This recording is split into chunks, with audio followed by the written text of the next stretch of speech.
Vou contar mais uma linda história a partir de agora. Só que eu quero fazer antes um pedido para você. Se inscreva no canal. É um gesto tão simples para você e tão significativo para o canal. Entra no canal, se inscreva, curta, põe o teu joinha, acione o sininho. Para nós isso é muito importante. O canal ganha força e muito mais histórias a serem contadas. Por favor, se inscreva no canal. Agora, prepara o coração, porque a história de hoje é linda.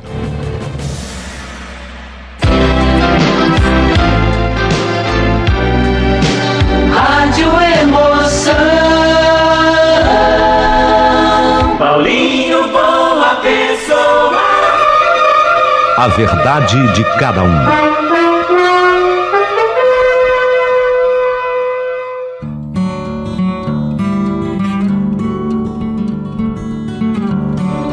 Gente, é uma história onde tem sim a emoção, acontecimentos totalmente inesperados e inusitados. Vamos falar da relação entre pessoas normais e um sacerdote, um padre. Mas é uma história riquíssima em detalhes, em acontecimentos. Mas eu quero que você a ouça até o final, do comecinho até o fim. Porque a história é simplesmente linda. E eu queria, antes de começá-la, dizer a você, pessoa, que Deus a fez com perfeição. Dotou você de capacidade, de inteligência, de talentos. Olha, é só uma questão de querer. E você será aquilo que você quiser. Se é assim, se você pode ser o que você quiser, então seja gentil. Até porque você não acha lindo quando você vê uma pessoa ajudando a outra? Eu acho. Você também, né? Então imite esse gesto. Ajude, porque tenho certeza absoluta que você vai descobrir que a pessoa mais ajudada ao final de tudo será você. Boa sorte. E gentileza gera sempre mais gentileza. Aí, se sobrar gentileza, por favor, manda um valeu aqui pro Paulinho Boa Pessoa. O seu valeu é muito importante para o canal. Ajuda demais. Pode ter certeza. O que você puder, nos ajude. A história imperdível de hoje começou. Olha, a nossa cidade, nos confins daquele sertão, era pequena. Falava-se em 15 mil habitantes e vinha muita gente da zona rural. E era o que ajudava, na verdade, até a movimentar o comércio. Era muito comum vermos ali tratores estacionados com aquelas carretas no engate. O pessoal da roça vinha ali, acomodados em cadeiras que traziam das suas próprias casas e sombrinhas nas mãos para se protegerem do sol inclemente. Aquela gente simples vinha comprar.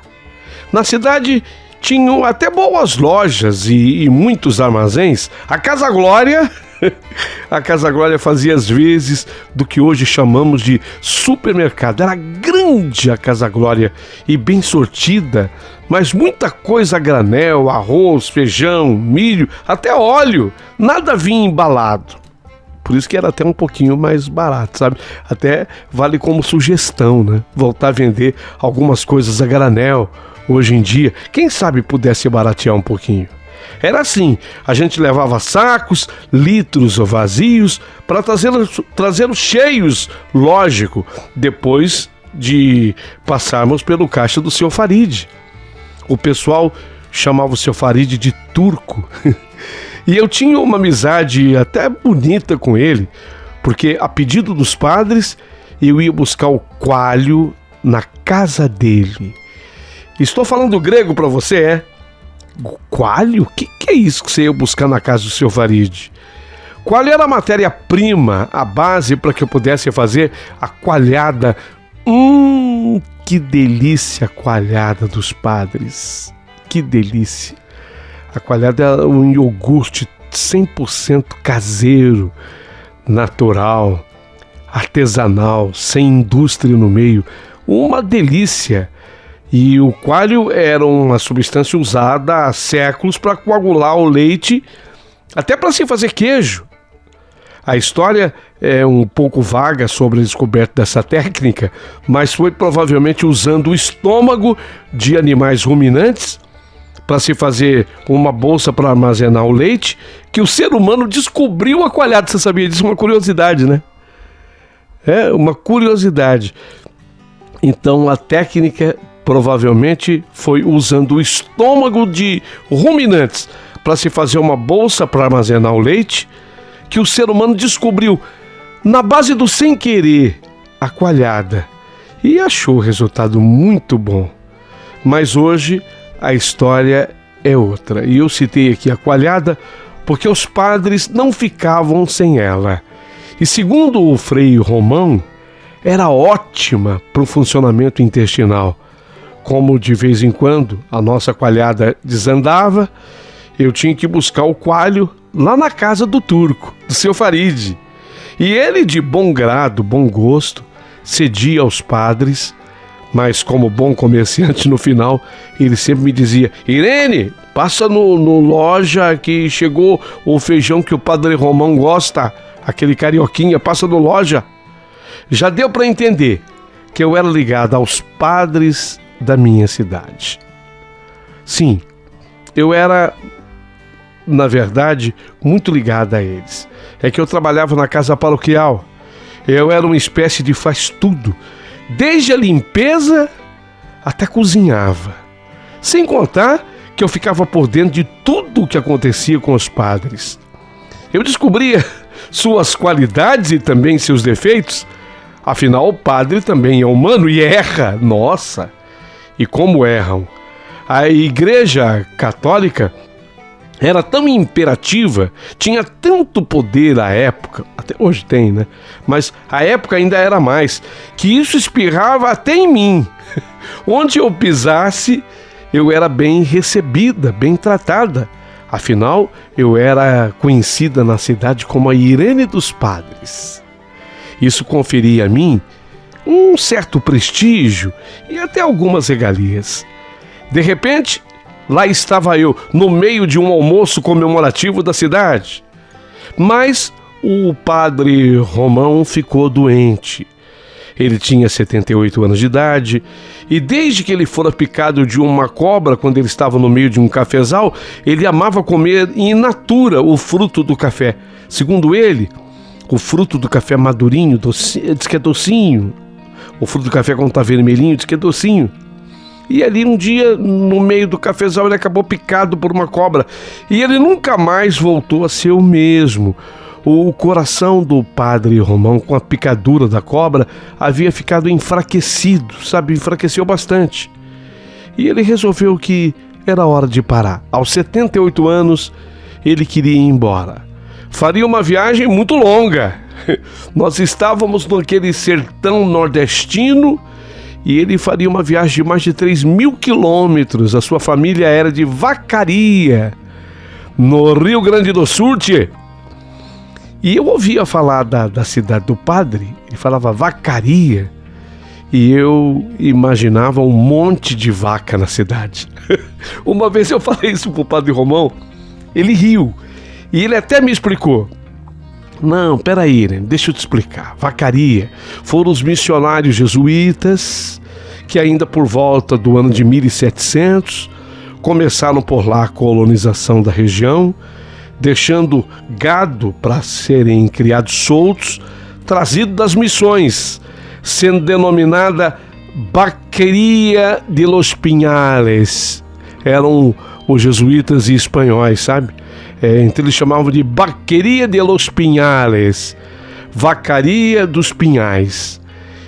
Por volta de 1697, os padres espanhóis, saindo das missões, adentravam os nossos campos com a primeira leva de gado, o chamado vacum, o gado realmente. É por isso que a nossa cidade chama-se Vacaria, mas vem de Vaqueria dos Pinhais, Vacaria dos Pinhais. Bem, isso era uma outra coisa. Eu aprendia muito com os padres, era outra coisa que acontecia. Eu aprendia demais com ele. com eles, né, com os padres de uma maneira geral, mas com o padre Romão especialmente, eles sempre muito cultos, muito estudados. E como o padre Romão foi embora, a nossa paróquia de Santa Inês não podia ficar vaga, não podia ficar sem padre. Afinal, as nossas missas, especialmente aos domingos, lotavam, as missas ficavam lotadas.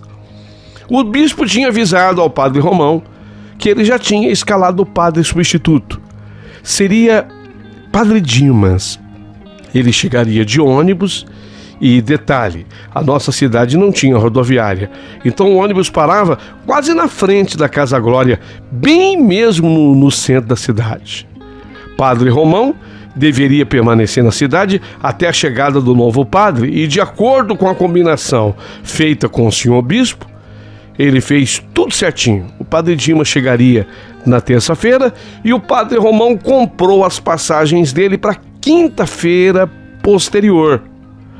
Na terça-feira, no único horário da chegada do ônibus à nossa cidade, eu e o padre Romão fomos ao encontro do novo padre.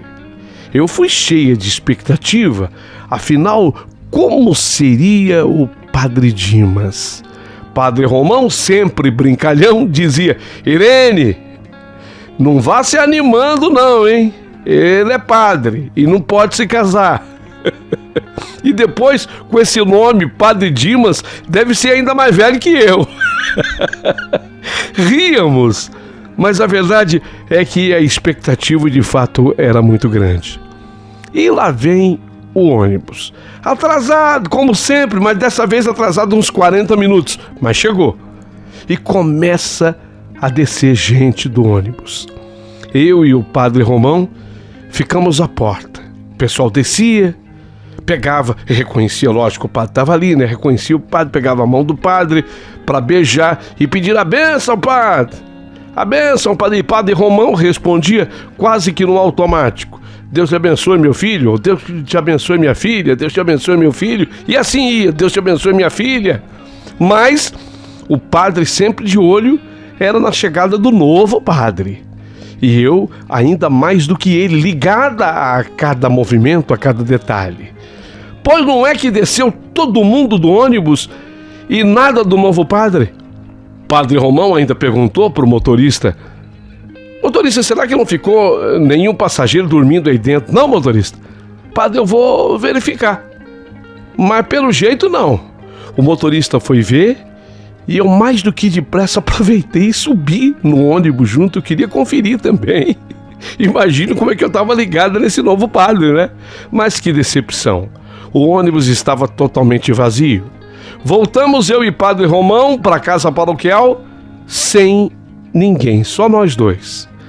Na hora que entrou na casa, padre Romão telefonou para o senhor bispo para saber o que tinha acontecido, porque o tal do padre Dimas não havia aparecido. O bispo pediu um tempo para se informar e, quando deu determinada hora mais tarde, ele retornou a ligação. Padre Dimas tinha errado a cidade. Ele tinha ido para uma outra cidade que tinha o mesmo nome da nossa. Porém, para outra cidade que ele foi, era muito maior, era muito mais conhecida. Isso virou piada entre o padre Romão e o bispo. Eles brincavam dizendo que o padre queria começar, mas começar por cima, sendo um pároco de uma grande cidade. Então eu deduzi pela piada entre os dois religiosos que o padre Dimas só podia ser jovem. Afinal, ele estava começando. O novo padre teria que fazer a correção de rota e só chegaria na nossa cidade na quinta-feira. Mas nesse dia, o padre Romão já estaria viajando. Já tinha, inclusive, comprado as passagens. E eu fiquei com a incumbência. Eu tinha que receber sozinha o novo padre, o padre Dimas. Na quarta-feira, padre Romão se despediu, foi embora. E sempre brincalhão, ainda falou quando estava saindo: o bispo me falou, viu, Irene, que o padre Dimas é galã, hein? É bonito. Você não vai se apaixonar por ele, hein, Irene? Portanto, Eu chorava e ria ao mesmo tempo na despedida do padre Romão. Chorava porque ele estava indo embora e ria com as brincadeiras que ele fazia devido à minha expectativa sobre o novo padre. Na quinta-feira, no horário de chegada previsto do ônibus, eu já estava esperando. E o ônibus dessa vez não se atrasou. Chegou na hora certa. E foi descendo gente, e mais gente, e nada do padre, nada do novo padre. Pensei, mas meu Deus, não é possível. Será que o padre errou de novo? Será que ele vai faltar de novo? Não virá outra vez? O ônibus já estava praticamente vazio. Foi quando desceu o último passageiro. Mas não era o padre? Não era possível, não podia ser o padre. Meu Deus do céu!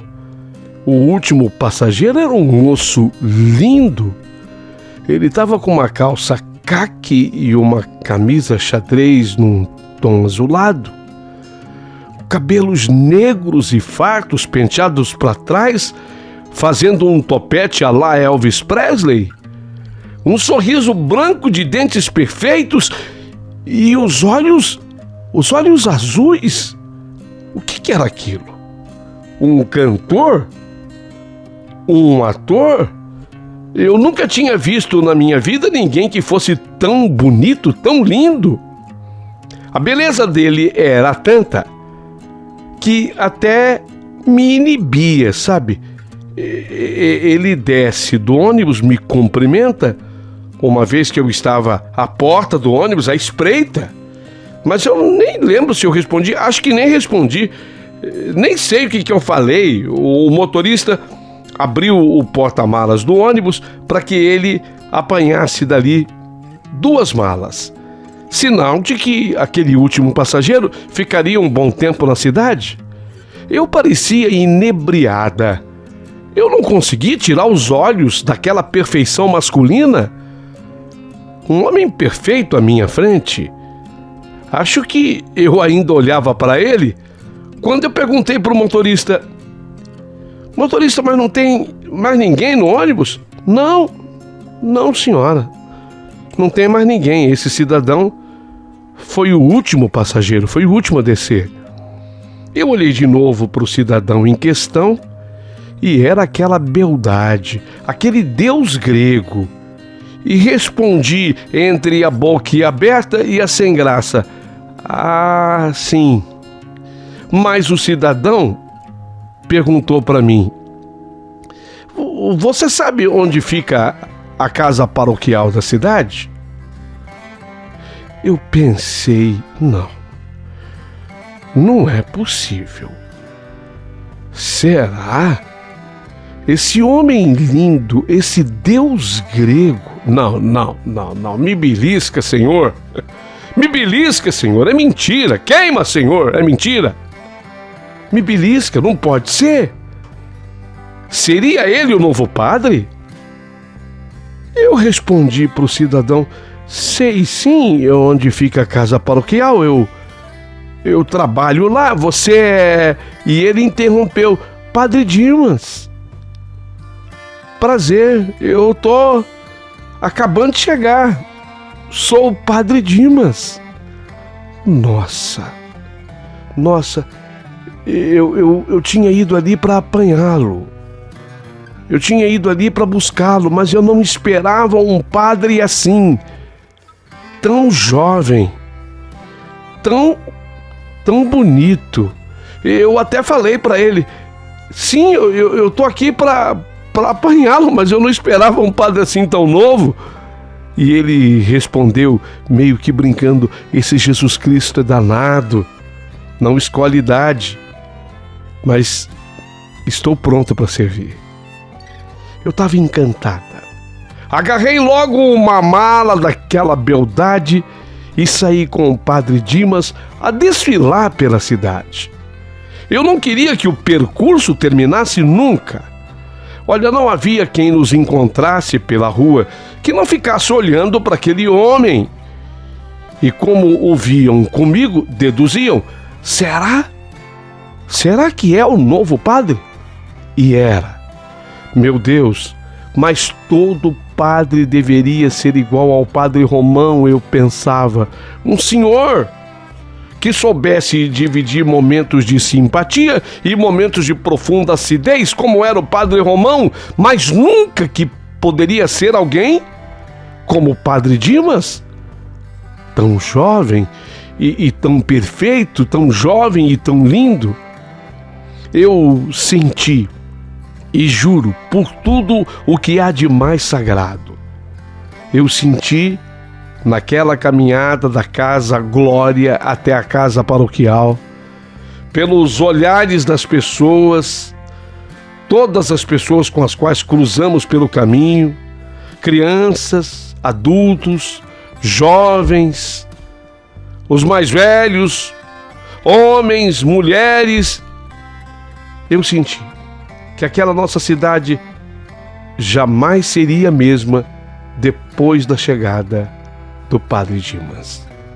Era nítido para mim que haveria uma revolução naquela cidade. Cheguei nessa hora até a pensar também, ele errou de cidade, né? Não teria sido esse um sinal de Deus?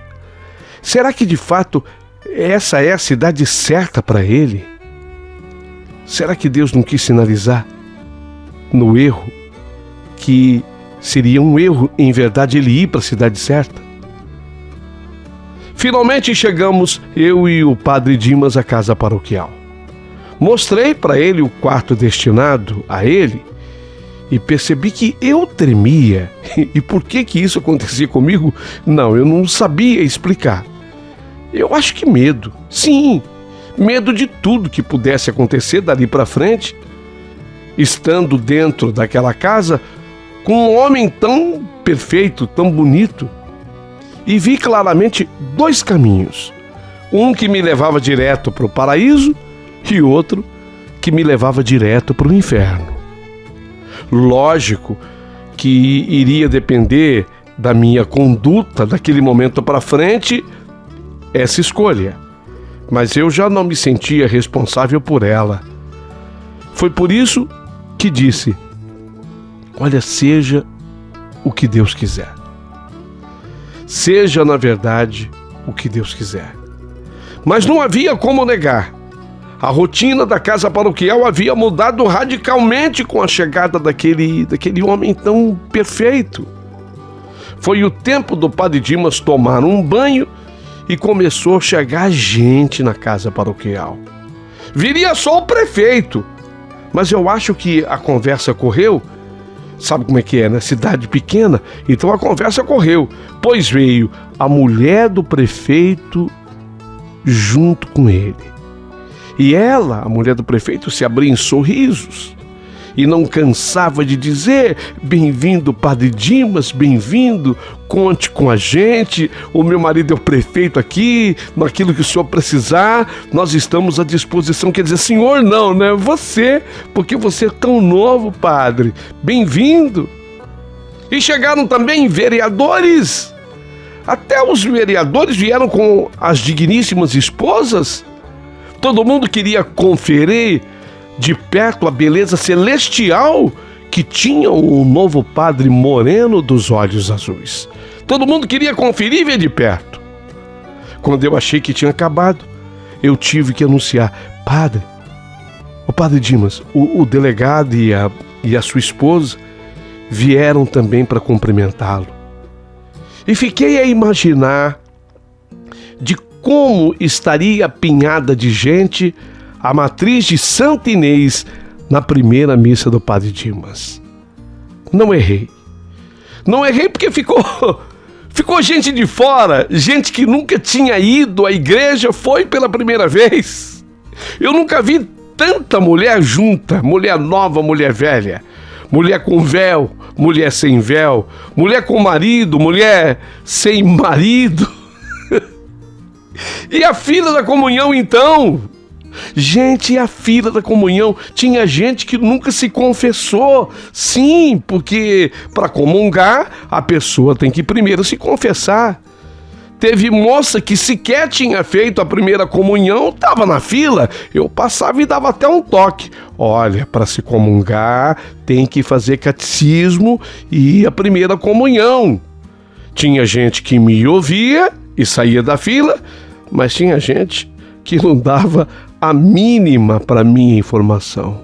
Queria era ver o Padre Dimas de pertinho. E, em verdade, a primeira missa do Padre Dimas, a primeira missa foi até engraçada. Além dele ter arrasado na sua pregação, porque o Padre Dimas era muito bom, muito usado por Deus. Padre Dimas, de fato, era um homem de Deus, o que foi se provando com as suas atitudes e as suas caridades. E ele provava isso no dia a dia. Ele levantava cedo e não parava na casa paroquial. Me perguntava já no café da manhã, que eu preparava para ele logo cedinho: Irene, para onde você vai me levar hoje? E como eu conhecia a cidade inteira, e não conhecia só a cidade, mas eu conhecia cada morador dela e seus problemas, eu levava aos lugares onde eu julgava mais necessária a presença dele. Foi, por exemplo, ele que mudou a vida de Flaviana. Todo mundo dizia que a menina, a Flaviana, era dominada por uma legião de demônios. Isso porque ela não saía da cama, ela tinha os 2 braços tortos e retorcidos, virados, e a mesma coisa também acontecia com seus pés, e ela, por exemplo, não tirava os pés daquela posição de bailarina, os pés ficavam esticados e também tortos, de modo que ela nem podia ficar de pé, a menina Flaviana. Ela não falava, ela apenas balbuciava palavras, apesar de ter 12 anos já à época, não ficava de pé, nem sentada ela conseguia ficar, pois o Padre Dimas falou para os pais da menina Flaviana que ela não tinha demônio nenhum, mas ela sofria de paralisia cerebral. Ela tinha deficiência e precisava ser tratada. Ele, o Padre Dimas, por conta própria, ele foi atrás de médico para a menina Flaviana em cidade grande. Ele saiu de lá, foi em cidade grande atrás de médico. Ele treinou uma professora de lá da nossa cidade para ensiná-la. E principalmente ia ele próprio ensinar a Flaviana a pronunciar palavras, a pronunciar corretamente as palavras, a juntar o A com o U para virar AU. Foi um trabalho minucioso, detalhado, mas feito com amor e com carinho, tanto que em pouco tempo a menina Flaviana se desenvolveu. Já se sentava sozinha, começou a falar. Olha que coisa! Começou a falar até o dia que ela conseguiu ficar de pé e andar. Milagre, né? Milagre da dedicação. Milagre do amor do Padre Dimas. Eu estou citando o caso da Flaviana, que é apenas um exemplo dos muitos que o Padre Dimas realizava. Inclusive, ele começou a desmistificar, a desmentir aquela ideia de possessão de tanta gente. Levando foi cuidado para as pessoas. As pessoas precisavam ser cuidadas e não temidas. A Flaviana, por exemplo, ninguém ia na casa da Flaviana. Dizia que a menina era possuída por uma legião de demônios, por isso era assim. Então ele foi desmistificando e levando cuidado para as pessoas. Mas tudo isso, dito por mim até aqui, narrado por mim até aqui, é para contar uma história de amor, uma história de amor que eu pude assistir de muito perto, de muito próximo. Na igreja de Santa Inês havia aquela moça linda de nome Ana Lúcia. A Ana Lúcia, ela era professora de catecismo ali na igreja. Ela tinha 22 anos à época. Essa moça era noiva do Gilberto, rapaz rico da cidade, filho de fazendeiro grande de lá. Mas a verdade era que se Ana Lúcia programava se casar com o Gilberto, havia lacunas em seu coração não preenchidas. Lacunas. Faltava alguma coisa para que o amor fosse o bastante, o suficiente. Tanto que com a chegada do padre Dimas, ela não consegue esconder, porque os olhos entregam, né? E os olhos a entregavam. Ela se apaixona pelo padre Dimas, se apaixona por ele. E não era qualquer sentimento, não. Era sentimento para valer, era sentimento de verdade, era amor. E para piorar a situação e aumentar ainda mais o que ela sentia, ela passa a ter uma convivência muito estreita com o padre Dimas. Porque ela preparava as crianças, né, para a primeira comunhão, e ela não saía da casa paroquial na busca de orientação com o padre. E ele, o padre Dimas, sempre se derramava em gentileza e atenção e ficava explicando para ela sobre assuntos bíblicos e que tipo de orientação era importante ela passar para as crianças para que elas pudessem receber a primeira Eucaristia. Se fosse só isso, tudo bem. Só isso, tudo bem. Se fosse só isso, tudo ok. Mas começa a acontecer de Ana Lúcia não querer ir mais embora da casa paroquial. Ela não queria mais ir embora. Sabe quando a pessoa vai se apegando assim a outra, de um jeito, de uma tal forma que ela não queria mais ir embora da casa paroquial. Acabava de conversar com o padre Dimas, que ele até saía para algum outro compromisso que ele tinha, mas ela ficava lá comigo. Ela se sentava à mesa, tinha uma copa muito frondosa, gostosa, na casa paroquial, bem arejada. Ela se sentava à mesa da copa comigo. Ali tomávamos o café da tarde e ficávamos conversando e conversávamos de tudo e muito. Um dia eu vi que lágrimas escorreram dos olhos da Ana Lúcia. Ela queria se abrir. Irene, você sabe que eu amo conversar com você. E saiba que é você a única em quem de fato eu confio. E eu tô desesperada, Irene. Eu tô assim desesperada. Eu não sei se você, sendo inteligente como é, se você já percebeu. Mas eu tô apaixonada pelo padre Dimas. E eu não sei mais o que fazer.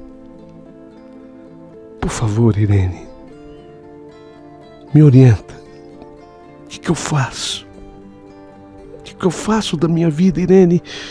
E agora? O que eu faço? Sim, lógico que eu já tinha percebido. Eu já tinha notado e procurei ajudar com a máxima honestidade que eu possuo. O padre Dimas era um homem de Deus. Ele tinha vindo para servir uma comunidade inteira.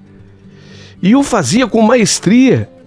E, na minha opinião, ele não iria corresponder àqueles sentimentos dela. Mas que, pelo menos, tudo servisse, então, para uma coisa. Na minha opinião, seria um erro dela continuar no casamento com o Gilberto, naquela coisa da combinação do casamento com o Gilberto. Porque eu entendi o seguinte: se houve o espaço para nascer aquele amor repentino pelo padre, se houve aquela abertura, se houve aquele espaço, com certeza ela não amava o noivo bastante, não amava o noivo o suficiente para um casamento. A Ana Lúcia, concordava comigo, mas ela me questionava: como terminar? Como terminar? As famílias davam o casamento deles como certo. Já rodava inclusive uma lista de convidados. Mas eu falei para ela que enquanto o casamento não acontecia, ainda haveria tempo. E o que importava era a felicidade dela. E ela jamais poderia ser feliz se casando com um homem que ela de verdade não amava. E ela me respondeu: mas sabe, Nene, eu vou continuar infeliz. Mesmo se eu terminasse com o Gilberto, eu iria continuar infeliz. Porque o homem que verdadeiramente eu amo, esse não pode ser meu. Olha, nesse tocante, eu não poderia mesmo desmenti-la, era verdade. Esse era um drama que eu acompanhava de perto, pois tudo isso acontecia debaixo do meu nariz. E eu via a cada dia a paixão de Ana Lúcia pelo padre crescer. Com relação ao padre Dimas, ele era inteligentíssimo e extremamente sensível, lógico que ele já tinha percebido que a Ana Lúcia sentia por ele. Mas ele continuava a tratá-la bem e com carinho, como sempre o fazia, como sempre o fez. E cada vez mais, a data do casamento da Ana e do Gilberto se aproximava. Até que nós chegamos àquele dia. Faltavam coisa assim de 15 dias, mais ou menos isso, uns 15 dias para que o casamento de Ana Lúcia e Gilberto acontecesse. A cidade inteira não falava de outra coisa. Gilberto, que não era nenhum imbecil, ele morria de ciúme do padre Dimas, ele se pelava de ciúme do padre Dimas. Porque a noiva dele, a Ana Lúcia, não se apartava dele, do padre Dimas, por nada e para nada. E quando ela olhava para o padre Dimas, seus olhos exalavam o melhor de todos os sentimentos, mostravam, os olhos não mentem jamais. Olha, até os imbecis seriam capazes de perceber. Então, foi por ciúme e com o dinheiro que ele tinha, o Gilberto tinha, que ele jamais iria admitir que o padre Dimas celebrasse o seu casamento. Então, usando de toda a influência e dinheiro, ele foi na cidade grande, ele conversou com gente influente, quiçá até com o bispo, isso a gente não tem prova. E, na verdade, ele contratou, entre aspas, tá? Ele contratou um padre para vir realizar o seu casamento. Evidentemente que ele fez isso escondido da noiva, óbvio. Mas é um segredo muito difícil de ser guardado, né? O padre Dimas, ele ficou sabendo. E ele comentou, o padre Dimas comentou comigo. E eu fiquei abismada, como é que podia? O padre Dimas era o nosso padre, o nosso pároco. O único de lá. Só tinha ele, o nosso titularíssimo. Como é que podia? Viria um padre de fora para fazer esse casamento? E o padre Dimas me disse que o dinheiro não compra tudo, mas 90% das coisas sim. Só que tem um detalhe. O padre Dimas falou comigo na confiança e me pediu que eu não comentasse isso com ninguém, que eu não comentasse esse fato com ninguém. Mas naquele dia, quando a Ana Lúcia, ela veio na casa paroquial, com aquele texto escrito na famosa máquina de escrever por ela, e ela me mostrou o texto, gente de Deus, era um texto lindo, lindo, lindo, feito por ela. E ela me dizia com lágrimas nos olhos que ela ia pedir para o padre Dimas ler aquele texto na hora da cerimônia. Padre Dimas deveria ler, porque nas entrelinhas ele iria entender que, na verdade, aquilo era uma confissão de amor a ele, padre Dimas. Eu não suportei e comecei a chorar. Quer dizer que ela também não sabia mesmo que o o padre que faria o casamento dela não seria o padre Dimas, seria outro. Então eu não suportei, eu não achei justo. Eu falei, eu pensei, na verdade, comigo, eu vou falar com ela. Eu vou ter que falar para ela. Mas, Ana, olha, eu sei que você não sabe, mas eu sei. E se sei, eu não posso esconder de você uma pessoa que eu tanto considero, Ana. O padre Dimas, ele não fará o seu casamento. Não, ele não fará. Vem um padre de fora para isso. Foi contratado pelo seu noivo. Eu, quando acabei de contar isso para ela, eu vi que o ar naquele momento parou para Ana Lúcia. Ela ficou atônita. Ela me olhou e ficou um tempão assim, sabe? Eu tive até que pegar uma água com açúcar para ela, porque ela começou até a passar mal. E até eu me arrependi de ter dito isso a ela. Mas já era tarde, eu já tinha falado. Ela chorou rasgado, mas agora chorava de raiva e desabafava para eu ouvir. Irene, se é assim não vai ter casamento, Irene. Você tá ouvindo? Se é assim não vai ter casamento nenhum, não vai existir casamento nenhum. Ele tá pensando o quê? Não vai ter casamento mais, Irene. Nesse ínterim, chegou à casa paroquial o padre Dimas. Ele, preocupado com o estado em que estava Ana Lúcia, queria saber o que se passava.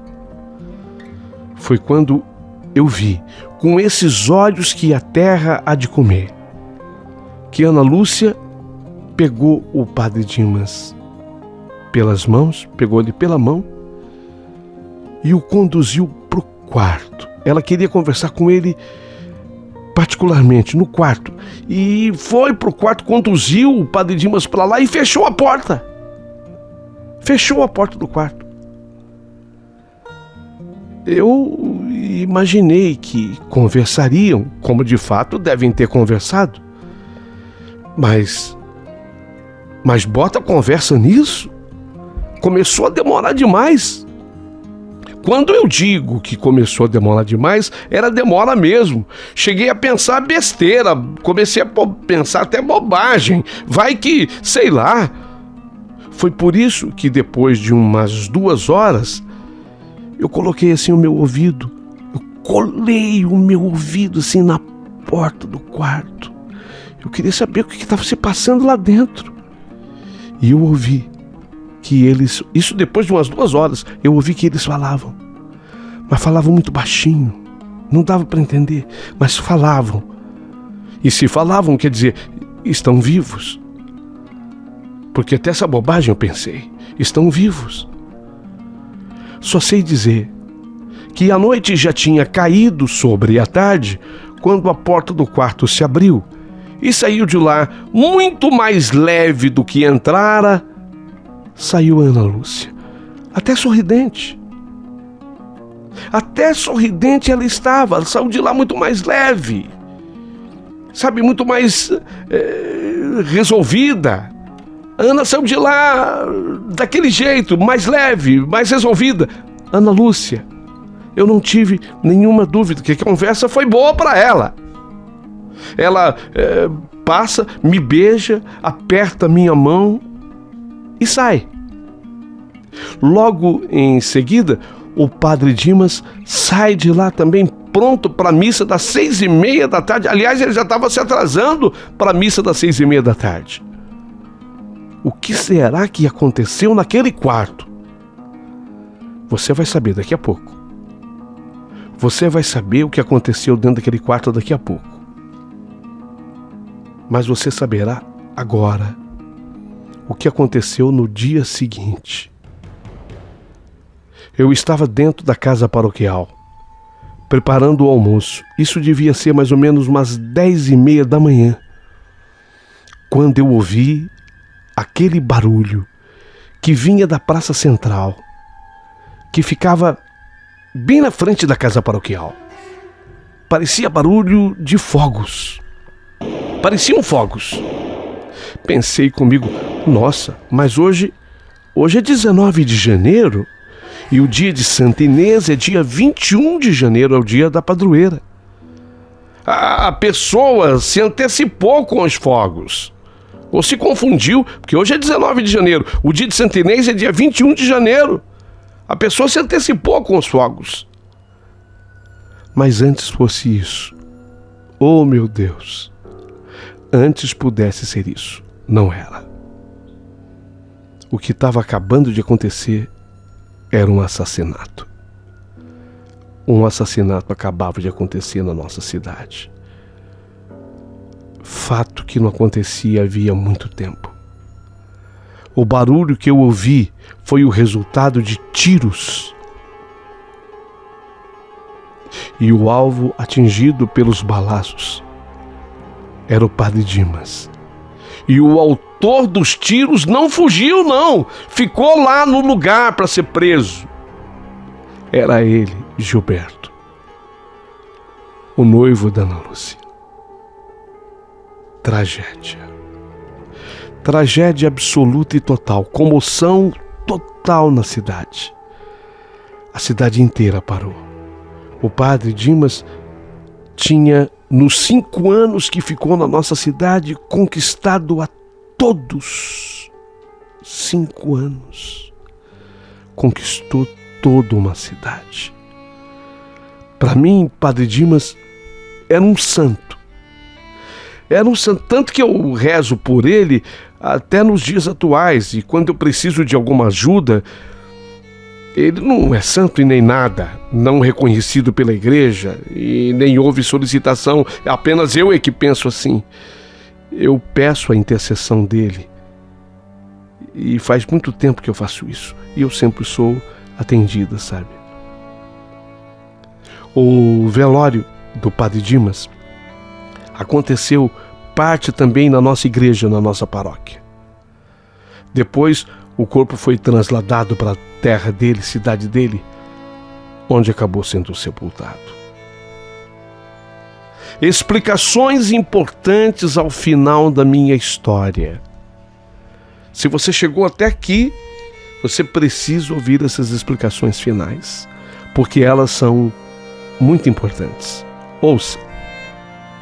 Padre Dimas chegou em nossa cidade quando contava 27 anos de idade. Eu tinha, à época, 10 anos mais do que ele. Eu era solteira e me apaixonei por ele também. Sempre foi um sentimento silencioso, contido, escondido, quase platônico. Eu digo quase porque eu tenho desconfianças de que ele sabia também do meu sentimento. Mas eu me apaixonei por ele. Me apaixonei de verdade, mais do que paixão, o amei. Sempre o respeitei. Nunca houve absolutamente nada entre nós dois, mas eu o amei. Aliás, amar o padre Dimas era uma coisa muito normal de acontecer com qualquer mulher do mundo. Qualquer mulher que eu conhecesse seria capaz de se apaixonar. Só 4 anos depois da sua morte, eu acabei conhecendo o homem com quem me casei e vivemos juntos e felizes até hoje. Disse que você saberia o que se deu dentro daquele quarto entre Ana Lúcia e o padre Dimas. Você se lembra quando eu disse isso? Pois é, chegou o momento de saber. Essa certeza eu só tive 8 anos depois dos fatos, quando a Ana Lúcia descobriu o meu endereço, sabendo o meu endereço, escreveu. Ela tem uma menina que ela afirma ser filha do padre Dimas. E segundo ela, segundo a Ana Lúcia, a concepção se deu naquela tarde, lá na casa paroquial daquela cidade. Ao sair dali, quando ela saiu dali, Eu disse que ela saiu leve, alegre, solta, sorridente. Ela deixou uma folha manuscrita dizendo que não haveria casamento, pois amava outro homem. O homem que ela amava, ela não disse quem, ela não falou quem era. Mas como eu já falei, Gilberto, ele poderia ser tudo, menos imbecil. E daí ele ter se vingado. Ele sabia quem era o homem que ela amava. Embora ela não tenha dito, mas ele sabia quem era o homem que ela amava. Mas eu afirmo aqui, nessa carta, Padre Dimas foi o melhor e mais bonito homem que eu conheci nesse mundo. Isso eu digo perto do meu marido, junto com o meu marido, ele sabe. Ele sabe. E como ele também conheceu o Padre Dimas, ele até concorda comigo. Ele foi o homem mais especial que eu conheci. O melhor dos homens. O mais bonito deles que eu conheci nesse mundo. E o que eu mais amei também.